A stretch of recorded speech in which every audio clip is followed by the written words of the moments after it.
No creo que te sientas cómoda. Es una boda en la playa, algo sofisticado.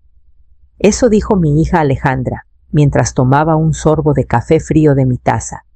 La misma taza que ella pintó para mí en el Día de la Madre cuando tenía 10 años. Azul claro, con corazones torcidos y mi nombre en brillantina verde.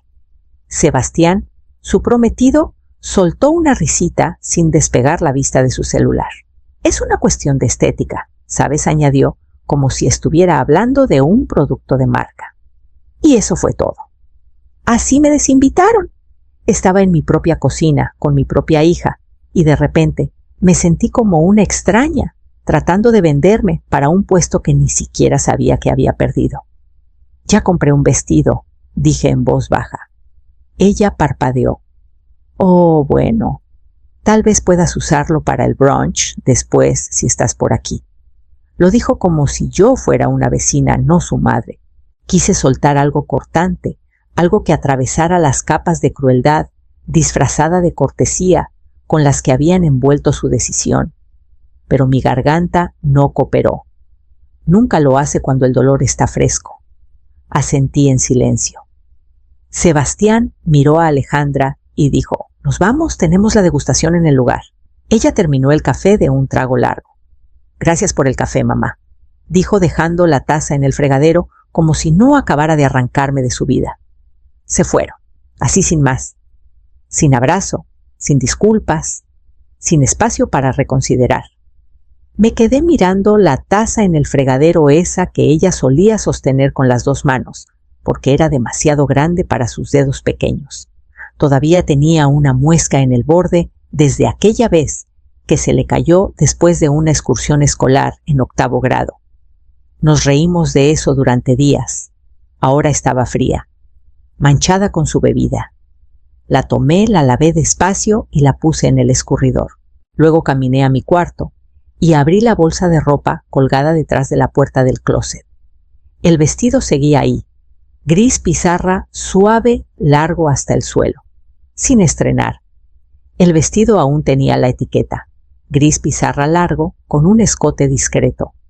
Lo compré el mismo día que Alejandra me mandó un mensaje sobre el tema moderno costero de la boda.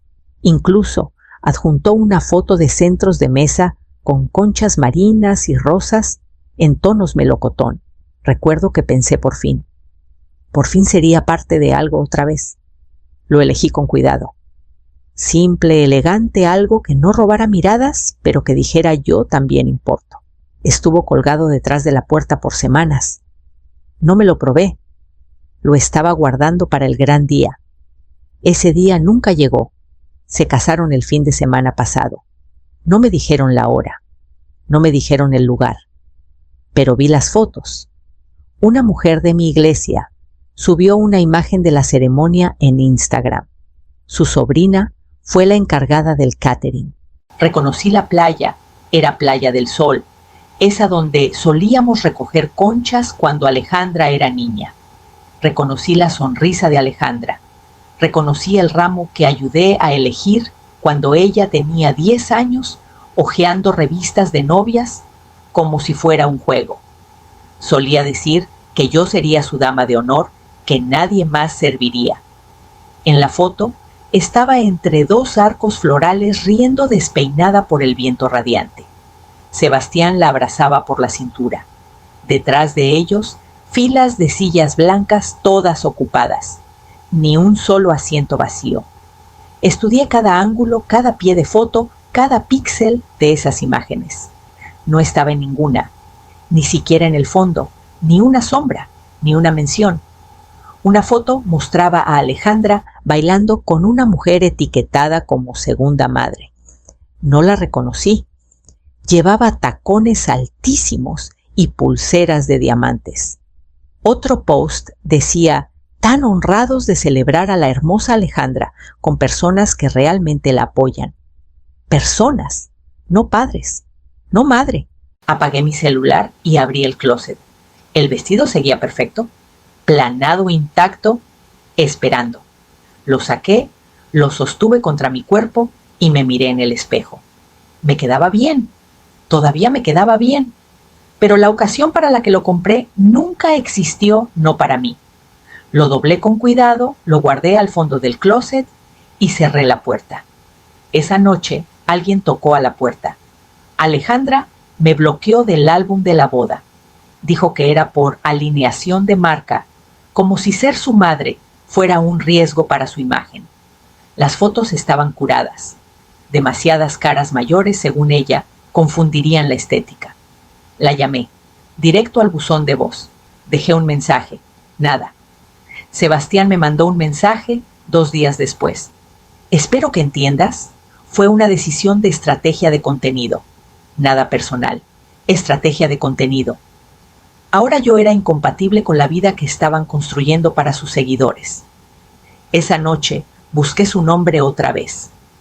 Las nuevas publicaciones eran impecables. Ella en una bata con encaje, él ajustándose los gemelos. Pie de foto. Agradecida por cada alma que hizo nuestro día mágico. No estaba en ninguna de las fotos, ni un vistazo, ni un recuerdo, ni siquiera un agradecimiento. Incluso la foto de bebé que ella tenía fijada en su perfil antiguo, yo sosteniéndola en el hospital, había desaparecido. En su lugar, compartió una imagen vieja con Sebastián en un evento de recaudación de fondos en la universidad. Pie de foto. Siempre supe que él era mi para siempre. Miré esa foto más tiempo del que debería. Yo estaba ahí ese día. La llevé manejando bajo la lluvia, cruzando estados. Esperé en el coche mientras ella lloraba en el baño porque una compañera se burló de su vestido. Le tomé la mano cuando Sebastián no le contestó por 2 semanas. Ahora era invisible en su historia. Cerré la aplicación y puse mi celular boca abajo sobre la mesa. Afuera la luz del porche parpadeó una vez y se apagó. A la mañana siguiente abrí la caja de fotos vieja. No la digital, sino las de verdad esquinas brillantes, fechas escritas a mano, papel que guarda el tiempo. Repasé cumpleaños, recitales, graduaciones. Yo siempre en el fondo, sonriendo detrás del pastel o sosteniendo la cámara. Y luego encontré un dibujo que Alejandra hizo a los 7 años. Un retrato en crayones. En la esquina escribió: mi mamá es la mujer más bonita del mundo. Lo guardé con cuidado. Entonces escuché que tocaron la puerta. La voz de Sebastián se coló. Hola Mariana, de verdad necesitamos hablar. Algo con el departamento. No lloré. Limpié. Froté las encimeras 2 veces. Reorganicé el especiero. Saqué un asado del congelador, aunque no tenía planes de cocinar. Los hábitos tienen una forma de activarse cuando las emociones no pueden. Mientras el asado se cocinaba a fuego lento, abrí una botella de tinto y me serví una copa. La que tiene una pequeña grieta en el borde, la que siempre guardo para mí. Me senté en la mesa sola, con la ventana entreabierta, dejando entrar el sonido del viento entre los árboles de mango, sin música, sin televisión, solo silencio. 1 hora después sonó el timbre. La voz de Sebastián se escuchó antes de que abriera la puerta. Hola Mariana, espero que sea buen momento. Abrí despacio. Estaba solo. Traía la chaqueta del traje colgada en un brazo, con una sonrisa brillante, como si fuéramos viejos amigos poniéndonos al día. No lo invité a pasar. Entró de todos modos. Miró a su alrededor. Huele increíble. Siempre has tenido la mejor sazón.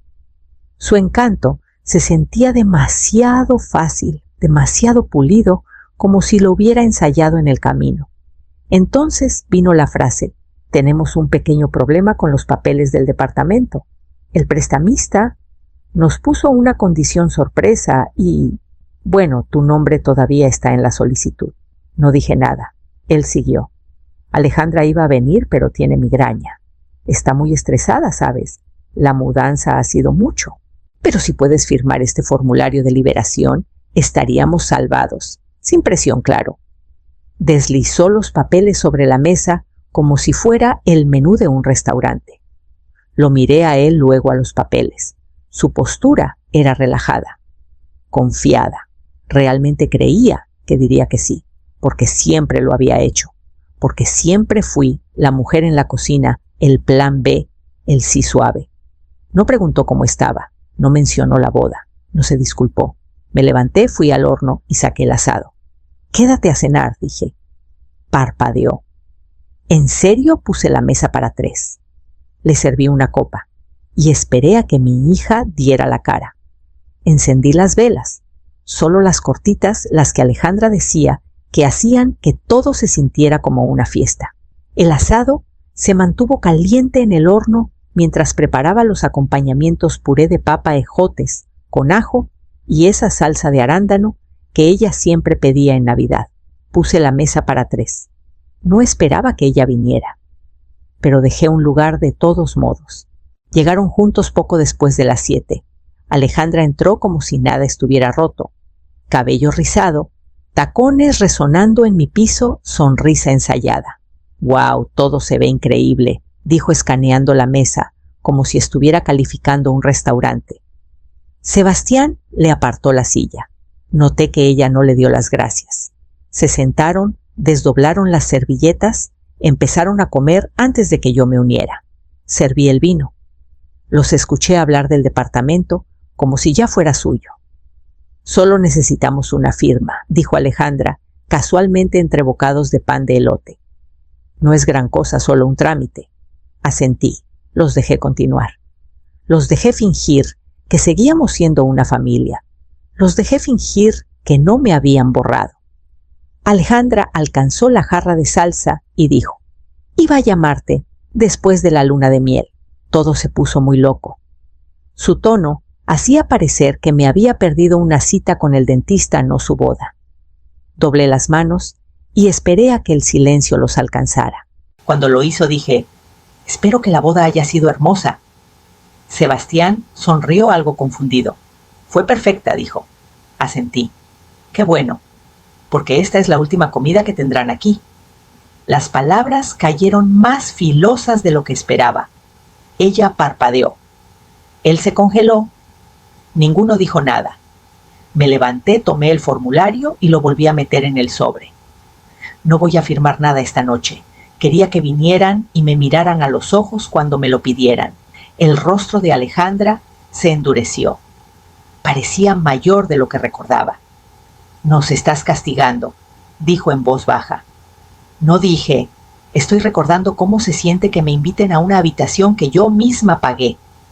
Recogí los platos sin decir una palabra. Siempre volvían a la casa de la playa. Al principio era sutil.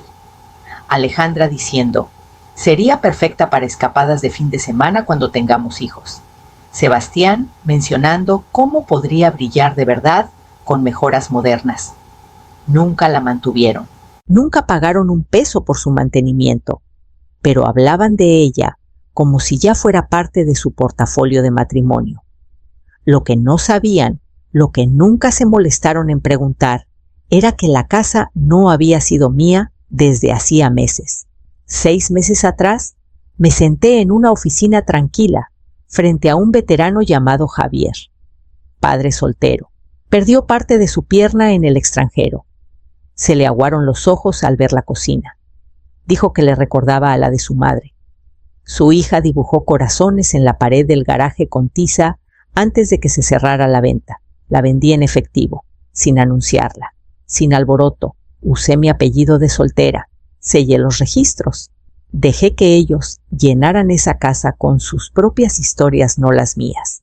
Y definitivamente no las de Alejandra. La semana después de esa cena, ella me llamó. «Oye, estamos pensando en quedarnos en la casa de la playa este fin de semana. ¿Puedes dejar la llave en el buzón?», como si nada hubiera pasado. Casi me río. En cambio dije: «Ya no tengo la llave». Hizo una pausa. «¿La rentaste?», no dije. Se la di a alguien que de verdad necesitaba un hogar. Silencio en la línea. Luego, con un tono cortante: «¿Vendiste la propiedad familiar sin siquiera decirme?».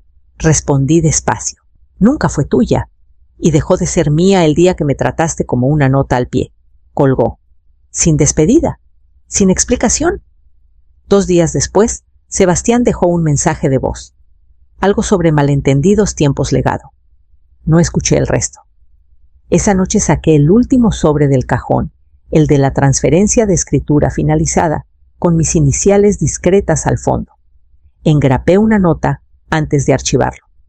Esta casa nunca fue prometida. Solo asumiste que te esperaría. Luego preparé una cafetera y abrí la caja de fotos. Una vez me dijo que arruinaría la estética. Esa fue la palabra que usó, estética. Dijo que mi piel no era adecuada para la luz de la playa, que mi postura no era buena para las fotos. Ahora estaba en mi porche sosteniendo su celular como si fuera un escudo, con los ojos hinchados detrás de unos lentes de sol enormes. No esperábamos que la hipoteca subiera tanto, dijo. Las tasas se dispararon después de la boda y el prestamista retiró una de las ofertas. Ha sido mucho. Me recargué en el marco de la puerta con los brazos cruzados. ¿Y pensaste que yo podía entrar al quite? Se movió incómoda. Digo, es algo temporal. Firmaste como aval, así que tu nombre sigue ligado. Si fallamos, también afecta tu crédito. Ahí estaba la palanca, la voz suavizada envuelta en una advertencia. Todavía creía que tenía una carta que jugar. Sabes, dije, la chica de las fotos de tu boda, la que etiquetaste como tu verdadera madre, sabe cómo llenar una solicitud de subsidio. Alejandra parpadeó como si la hubiera abofeteado. Eso no es justo. Tampoco lo fue lo que hiciste, respondí con calma. Se quedó en silencio, sin lágrimas, solo derrota. Por un momento casi alcanzo la carpeta con mis documentos legales. Casi, pero entonces recordé estar afuera del lugar de la boda esa semana mirando el tablero de firmas lleno de nombres de desconocidos. El mío no estaba. No solo me dejaste fuera, dije. Te aseguraste de que todos supieran que no pertenecía. Estaba tratando de que fuera elegante, susurró. Las personas bonitas no empacan cajas, respondí. Pero seguro que recuerdan a quienes lo hacen cuando el tejado empieza a gotear. Se levantó, murmuró algo que no entendí y bajó los escalones sin mirar atrás. Me quedé en la puerta, sosteniendo mi café, viéndola alejarse en la camioneta que pagué mes a mes con mi ayuda. El álbum de bebé pesaba más de lo que recordaba. El lomo crujió un poco al abrirlo. Páginas gruesas, con cinta adhesiva, esquinas desgastadas por años de ojeadas. Ahí estaba ella, con apenas una semana envuelta en la manta amarilla que mi hermana tejió.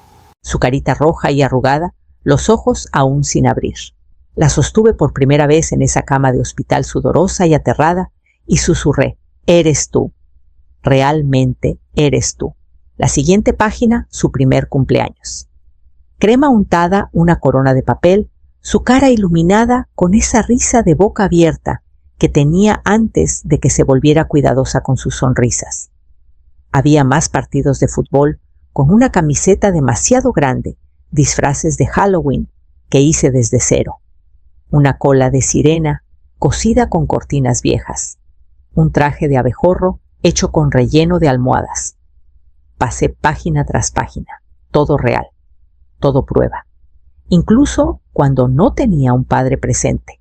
Incluso cuando el dinero era escaso. Incluso cuando estaba agotada trabajando 2 empleos, yo estaba ahí. Siempre ahí. En línea, ella lo había borrado todo. Sin etiquetas familiares, sin jueves de recuerdos. Incluso las fotos de nuestras vacaciones antiguas me recortó y las volvió a subir con subtítulos vagos como recordando los mejores días. Aparentemente, yo no estaba en esos días. Pero aquí en este álbum no podía borrarme. Cada página era un recibo que no sabía que había guardado. Cada instantánea era una pieza de una historia que ella intentó reescribir. Cerré el álbum y pasé la mano por la portada. Tenía una mancha de café en la esquina. Alejandra lo derramó durante la semana de exámenes de su segundo año. Lloró como si hubiera arruinado todo. Le dije que no importaba, que el recuerdo era más grande que el desastre. Qué curioso cómo cambian las cosas.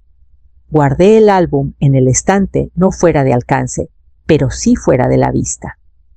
Algunas cosas las llevaría en silencio ahora, no porque no importaran, sino porque ya no necesitaba mostrárselas a nadie. A la mañana siguiente tenía una llamada perdida. No era de Alejandra, era de alguien completamente diferente, su suegra. El mensaje de voz fue breve. Hola Mariana, soy Rosa, la mamá de Sebastián. Sé que esto es un poco raro, pero esperaba que pudiéramos hablar. Tal vez encontrarnos para almorzar. Le devolví la llamada. Contestó al primer timbre. Nos encontramos al día siguiente, en un pequeño comedor cerca de la carretera, de esos con asientos pegajosos y café que sabe a pan quemado. Rosa parecía cansada, no de las que arregla el maquillaje, sino de un cansancio profundo que se notaba bajo sus ojos y en su postura. Se deslizó en el asiento, pidió un sándwich que no tocó y dijo: a mí tampoco me invitaron. No fingí estar sorprendida. Añadió: dijeron que la boda era íntima, solo familia. Soltó una risa corta y amarga, pero vi las fotos. 200 invitados, barra libre, videos con dron. Revolví mi café despacio. Ella se limpió los ojos. No le ofrecí una servilleta. Lo siento, dijo finalmente, por cómo te han tratado. No está bien. Asentí. Eso era todo lo que tenía en mí. Nos quedamos en silencio un rato. Me contó cómo había comprado el traje de Sebastián, cómo les envió un cheque para ayudar con la cena de ensayo, cómo lo cobraron y nunca dieron las gracias. Ni siquiera tuve una foto, dijo. Ni una. No lloré. Ya había enterrado mi dolor en algún lugar privado, lo bastante profundo como para que ni la compasión lo alcanzara. Me miró y preguntó: ¿crees que siquiera saben lo que han hecho? Tomé un sorbo de café. No dije, porque solo nos han visto como útiles, no como humanas. Rosa asintió lentamente. Esperaba que solo fuera conmigo. Negué con la cabeza. Nunca lo es. Dividimos la cuenta. Ella intentó pagar. No la dejé. En el estacionamiento me abrazó fuerte y susurró: no te merecen. No respondí. De vuelta en casa, tomé el sobre con el formulario de liberación de la hipoteca y lo guardé de nuevo en el cajón. Luego hice una llamada a mi abogado. Sebastián me pidió que firmara como aval del préstamo del departamento el año pasado. Alejandra acababa de recibir un ascenso. Estaban radiantes con planes. Dijeron que sería solo un trámite, que mi nombre se veía bien en el papel. Nunca mencionaron el reembolso. Nunca preguntaron si estaba cómoda. Asumieron. Acepté ayudar, pero nunca firmé la notarización final. No por malicia, ni siquiera por sospecha. Solo me detuve. Algo me dijo que esperara. Me mandaron recordatorios por mensaje. Sebastián incluso llamó una vez. Dije que lo haría. No lo hice. Pasaron los meses. Luego ocurrió la boda, o más bien no ocurrió para mí. Ahora la hipoteca estaba estancada. No sabían por qué. Pensaban que era la tasa de interés. Sebastián culpó al banco. Alejandra culpó al estrés. Ninguno pensó en revisar los papeles. Ninguno recordó lo que no había hecho. Cuando me reuní con mi abogado, le expliqué todo. Alzó una ceja. Entonces, técnicamente, sigues en el acuerdo, pero nada es vinculante sin ese sello. Asentí. Déjalo morir en el escritorio, dije. No discutió. Solo guardó la carpeta en el archivero, sin firma, sin sello, sin futuro del que pudieran tomar prestado. Esa noche me senté en la mesa de la cocina y hojeé una libreta legal. Listé las cosas con las que los había ayudado. A lo largo de los años, el enganche del coche, la cobertura de la colegiatura, las facturas de emergencia del veterinario por un perro que regalaron. Todo dado. Nada devuelto, nada recordado. Ya no se trataba del dinero, se trataba del patrón. Tomaban y lo llamaban amor. Miré la pila de documentos que Sebastián había traído, sin archivar, sin reconocer, y los dejé estar. A veces el poder no es ruidoso. A veces es la decisión silenciosa de no actuar, de no rescatar, de no intervenir. Cerré la libreta y tomé otra carpeta, esta más gruesa, más vieja. La escritura de la casa de la playa estaba ahí. Aún no se los había dicho, pero alguien más ya tenía las llaves. El mensaje llegó tarde en la noche. El nombre de Paloma iluminó mi celular, algo que no había pasado en meses. La regamos. ¿Podemos hablar? Lo miré fijamente durante un buen rato antes de responder. Está bien. Al día siguiente por la tarde, ella estaba en mi puerta con una carpeta en la mano, el rostro serio, pero firme. No perdió tiempo en cortesías. No es fácil para mí. Comenzó colocando la carpeta sobre la mesa. Adentro había documentos, cartas del banco, notificaciones de atrasos, estados de cuenta llenos de tinta roja, pagos de la hipoteca vencidos, tarjetas de crédito casi al límite, un préstamo para la boda que aún pesaba como sombra. Esperé las palabras que nunca llegaron. No, lo siento. No debimos tratarte así. Solo necesitamos ayuda. Una última vez. La miré fijamente. Parecía más pequeña de alguna manera, pero no destrozada, solo calculadora, como si estuviera midiendo si cedería. Dijiste que la regaron, le recordé. Ella asintió rápido. Sí gastamos de más, pero el departamento es una inversión. Si tan solo podemos cubrir este mes, estaremos bien. Su tono era el mismo que cuando tenía 16 años, rogándome por dinero para un vestido que juraba necesitar. En aquel entonces estiraba mi quincena para hacerla sonreír. Ahora no estaba segura de reconocer a la mujer que me lo pedía. ¿Por qué vienes a mí?, pregunté. ¿Sabes por qué?, dijo sin rodeos. Eres la única que puede, no porque confiara en mí, no porque me quisiera, porque era el plan B, la firma que no habían conseguido en ningún otro lado. Cerré la carpeta. ¿Lo pensaré? Su mandíbula se tensó. No tenemos tiempo. Entonces tal vez debieron pensarlo. Antes de cerrarme la puerta respondí. Se estremeció, pero se recuperó rápido poniéndose de pie para irse. Volveré mañana, dijo, como si ya estuviera decidido, como si yo ya fuera suya otra vez. Cuando la puerta se cerró, me quedé en la mesa con la carpeta frente a mí. La guardé en el cajón con las demás, apilando sus emergencias donde pertenecían fuera de la vista. Esa noche el celular vibró de nuevo, pero esta vez no era ella, era Consuelo. Consuelo llamó para saber cómo estaba, pero apenas pasé de las palabras corteses cuando el número de Paloma volvió a parpadear. Dejé que fuera al buzón la primera vez, y la segunda. A la tercera contesté. Su voz era cortante, urgente. Mamá, solo necesitamos... Presioné el botón y colgué. El clic se sintió más pesado de lo que debería, pero el silencio que siguió fue aún más filoso. Minutos después empezaron a llegar los mensajes. Solo dame una oportunidad. No nos hagas esto. Podemos arreglarlo si nos ayudas. Pero ni una sola vez dijo la palabra que yo había estado esperando. Nunca lo siento. Nunca, mamá. Solo demandas envueltas en desesperación. Me senté en mi silla junto a la ventana, el celular vibrando contra la mesa, los restos del asado enfriándose en la cocina. Cada vibración sonaba menos como un ruego y más como un recordatorio de cuánto me había dejado usar. Pensé en todos los años que contesté sus llamadas sin importar la hora.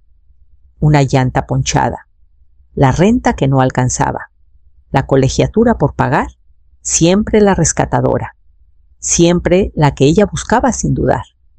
Había construido todo su ritmo asumiendo que yo estaría ahí para atraparla. Ahora ni siquiera usaba mi nombre, solo decía tú, como si fuera un interruptor que podía encender, como si el amor no fuera más que un servicio que ella aún esperaba que yo ofreciera. Apagué el timbre. La casa volvió a quedar en silencio, Solo el tic-tac del viejo reloj en el pasillo marcaba el tiempo. Para la mañana, mi bandeja de entrada estaba llena.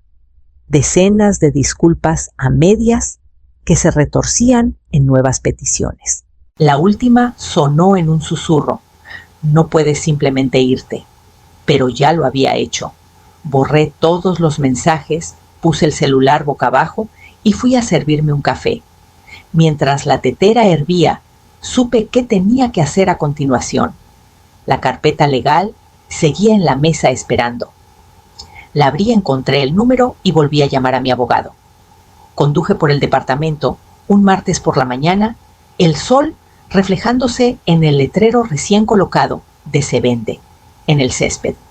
Las letras eran grandes, rojo brillante, como una advertencia. ¿No me habían dicho que lo venderían? Por supuesto que no. Era un buen edificio, más nuevo que la mayoría, en la zona cerca del mar en Puerto Vallarta. Fácil de vender.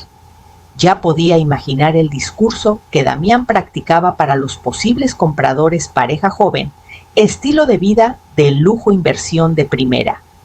Siempre fue mejor hablando que viviendo, pero la verdad estaba en la oficina del registro público y en mi escritorio. Mi nombre seguía ahí. Mi pluma nunca terminó lo que ellos asumieron que había hecho. Sin mí, la propiedad no era suya para vender. Estacioné al otro lado de la calle, vi a desconocidos entrar y salir con una agente inmobiliaria que no reconocí. Llevaban folletos brillantes, miraban con interés educado. Ninguno sabía que la casa por la que paseaban no estaba realmente disponible. Cuando llegué a casa, saqué la carpeta otra vez. Estaba gruesa, con cada copia, cada línea, sin firmar cada laguna que había dejado abierta. No fui descuidada, fui deliberada. Y ahora era la única razón por la que no podían convertirme en otro activo para liquidar. Esa noche Paloma me mandó un mensaje. Si sabes algo de la gente, solo confirma que todo está bien. Sin saludo, sin explicación, ni siquiera una pregunta, solo una instrucción. No respondí. Doblé los papeles, los metí en el sobre, lo guardé en el cajón y dejé que el silencio hablara por mí. Para el fin de semana, la gente me llamó directamente con un tono cauteloso. Señora Remedios, estamos intentando cerrar la venta, pero parece haber un problema con el título. ¿Podemos agendar una cita para aclararlo? Sonreí, aunque no podía verme. No hay ningún problema, dije. No hay venta. El silencio al otro lado se prolongó. Finalmente dijo que entendía y colgó. Cerré el cajón, preparé otra taza de café y me senté con la libreta donde guardaba mis listas. Era hora de añadir otra línea esta vez sobre la casa en la playa que ellos creían que aún los esperaba. La primera mañana en el nuevo lugar, desperté con el sonido de las gaviotas. El aire olía a sal y madera húmeda de ese tipo que se te mete hasta los huesos y se queda. Preparé una cafetera y llevé la taza al porche. Las tablas crujieron bajo mis pasos familiares y acogedoras, sin voces, sin celular vibrando, sin listas de lo que le debía a alguien más. Solo el océano extendiéndose amplio, recordándome que aún había cosas más grandes que la traición. Lo respiré y dejé que el silencio me envolviera. La casa no era grande. De un solo piso, pintura descascarada, persianas que se atascaban si jalabas fuerte. Pero era mía, completamente mía, y nadie sabía dónde encontrarme. Cuando firmé los papeles, le di una sola instrucción a la oficina de correos: no reenviar. La primera noche me senté en la mesa del porche con un montón de sobres, sin abrir, de la vieja dirección. Los revisé uno por uno: facturas de luz, ofertas de crédito, folletos de fotógrafos de bodas que seguían enviando promociones. Al fondo había un sobre sencillo con la letra de Paloma. No lo abrí. Lo tiré al cajón con los demás. Ella había escrito a la casa vieja sin imaginar que me había ido, sin pensar que no tenía derecho a encontrarme cuando quisiera. Tomé otro sorbo de café y dejé que la taza calentara mis manos. Esta era la vida que casi había olvidado que existía, tranquila, sencilla mía. Nadie diciéndome que arruiné la foto. Nadie borrándome. Para el tercer día empecé a encontrar mi ritmo. Caminatas matutinas por la orilla, tardes con un libro, noches, cuando el cielo se teñía de rosa sobre el agua. Cociné lo que quise. Comí cuando tuve ganas. La simplicidad era afilada y liberadora. Aún así, mantuve la carpeta cerca. Las escrituras, las notas, las pruebas de las decisiones que había tomado. No era solo papel, era protección. Aprendí por las malas que el silencio no basta. Hay que cuidar tu paz. Pasé otra página en la carpeta, mi dedo descansando en la escritura de la casa en la playa. Y supe que era hora de decidir qué hacer con lo demás. Fue tarde cuando lo vi. No lo estaba buscando, solo navegaba sin rumbo, por anuncios de joyas antiguas, más por costumbre que por necesidad. Y ahí estaba, el collar, una cadena fina de oro, con una perla en forma de lágrima, de mi abuela, luego de mi madre, luego mío. Se lo di a Paloma la noche que cumplió 18. Lloró cuando se lo puse en el cuello, susurrando que lo usaría en su boda. No lo hizo. Lo vendió. El anuncio lo describía como ligeramente usado, de herencia familiar en excelente estado. El precio era una miseria comparado con el peso que cargaba. Debería haber dejado de mirar, pero no lo hice. Leí los detalles del vendedor, leí los comentarios. Entonces apareció un mensaje en mi bandeja de entrada. Creo que esto perteneció a alguien que lo quiso mucho, escribió el comprador. Pensé que debía saberlo. Miré las palabras con el pecho apretado. Un desconocido vio más de mí en ese collar que mi propia hija jamás vio. Recordé la noche que se lo di. Estábamos en la mesa de la cocina, con globos de su pequeña fiesta todavía desinflados en una esquina. Le dije que era una pieza de legado que algún día podría pasársela a alguien más. Me abrazó tan fuerte, prometiendo que nunca lo soltaría. Ahora no era más que una transacción, otro objeto convertido en efectivo para un estilo de vida que no podía pagar, pero se negaba a abandonar. Cerré la computadora y caminé al porche. El océano estaba oscuro, inquieto. Sostuve la taza de café con ambas manos, aunque el café ya estaba frío. Me dije que era solo un collar, pero sabía que no. Era una historia borrada, una promesa rota. Adentro escribí una sola línea en mi libreta. No todo lo que di necesita ser devuelto. Pero no volveré a dar lo que puede venderse. A la mañana siguiente sonó el teléfono. No era Paloma. Era su agente inmobiliaria preguntando por los papeles del departamento. Todo empezó con una captura de pantalla. Algún conocido suyo, tal vez un invitado que vio demasiado, publicó la historia en línea. Un título que decía: novia excluye a su madre por ser fea, y luego le pide dinero. Al principio pensé que se desvanecería. El Internet olvida rápido. Pero no esta vez. En horas se esparció. Miles de comentarios. Gente preguntando cómo una hija podía borrar a su propia madre. Desconocidos analizando las fotos, señalando la perfección curada, los rostros ausentes, los huecos en la historia. Para el segundo día, estaba en todas partes, en redes, blogs, incluso en un segmento de un programa matutino. La boda perfecta en la playa ya no era un cuento de hadas, era una advertencia. Paloma me llamó con la voz temblorosa. «Me están acosando. Esto es bullying». Escuché mientras desahogaba sus quejas. Cómo había perdido seguidores, cómo las marcas retiraban colaboraciones, cómo gente que apenas conocía le enviaba mensajes de odio. No dije nada hasta que finalmente estalló. ¿Que no vas a defenderme? Respiré lentamente antes de responder. No lo escribí, no lo compartí. Tú escribiste esta historia mucho antes de que alguien la leyera. Se quedó callada. Luego, con un tono amargo, murmuró: «No sabes cómo se siente esto. Pero sí lo sabía. Sabía cómo se siente ser borrada, que tu valor se reduzca a tu apariencia, ser excluida de momentos que te ganaste. La diferencia era que mi dolor no estaba en tendencia. Era silencioso, invisible, tragado durante meses. Ahora el mundo había visto un destello y ella estaba furiosa porque no era halagador. Esa noche me serví un café y leí los comentarios. Algunos eran crueles, pero la mayoría no hablaba de mí. Hablaban de sus decisiones, sus palabras, su ausencia donde yo debería haber estado. Por primera vez en mucho tiempo no me sentí invisible. A la mañana siguiente llegó otra carta a mi nueva dirección. Esta no tenía su letra. Era de la agente inmobiliaria insistiendo en resolver el asunto del departamento. La mañana después de la carta del agente, me paré frente al espejo del baño. El cristal estaba empañado por el vapor, esa imperfección que antes habría limpiado. Lo dejé así, sin filtros, sin maquillaje, sin ediciones, solo yo.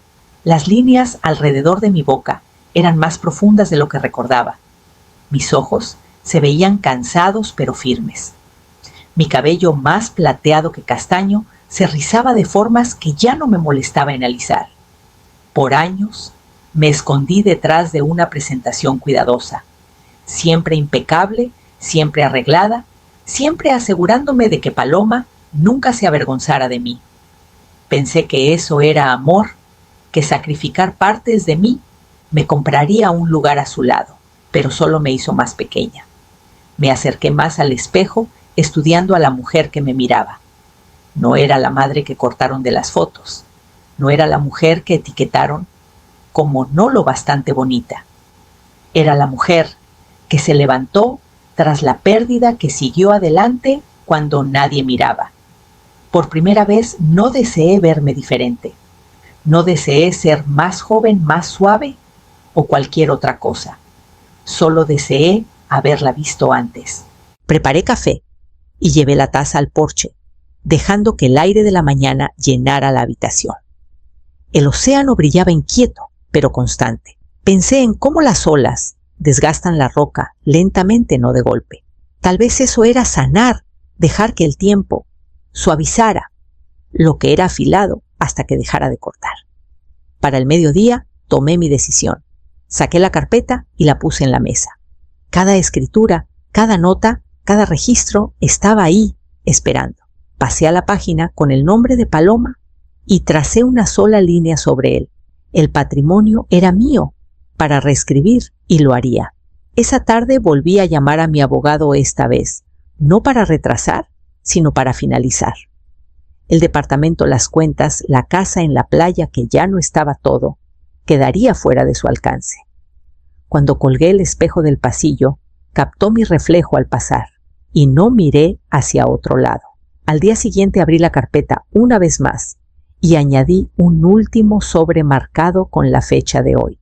La carpeta era más pesada de lo que parecía, gruesa, con papeles, pestañas dobladas por años de sacarlas y guardarlas cada página, un registro de decisiones que alguna vez pensé permanentes. Me senté a la mesa y cerré la última carpeta. Propiedad liberada, cuentas reasignadas, testamentos actualizados, su nombre eliminado. Engrapé una nota a la última página con letra firme. Este patrimonio no está disponible para quienes usan la vergüenza como arma. No fue escrito con rabia. Era una declaración de hechos tan clara como los sellos notariales en los márgenes. Deslicé la carpeta de vuelta al cajón. El sonido al cerrarlo se sintió definitivo, como una puerta cerrándose detrás de mí. Por años mantuve ese cajón como una red de seguridad para ella. Cada formulario, cada cláusula diseñada pensando en su futuro. Ahora estaba libre de su presencia. Las páginas se veían más limpias así. Me serví una taza de café y la llevé a la ventana. Afuera las gaviotas daban círculos, sus graznidos filosos contra el viento. Pensé en la niña que alguna vez me llamó su mejor amiga, que prometió no olvidarme nunca. Ella se había ido. La mujer que la reemplazó Había tomado sus decisiones, y ahora yo había tomado las mías. Más tarde caminé al porche y respiré el aire salado. No me sentía triunfante, no me sentía rota, solo estable. Me golpeó la idea de que tal vez eso era suficiente estar estable. Cuando cayó la noche, saqué una libreta pequeña del estante. Anoté la fecha, los cambios, la nota que había grapado a la carpeta. Quería el registro no solo para los abogados, sino para mí. Prueba de que no había imaginado este cambio. Prueba de que había trazado la línea. Cerré la libreta y la puse junto a la carpeta, luego apagué la luz de la habitación. La casa se sentía más silenciosa, pero no vacía.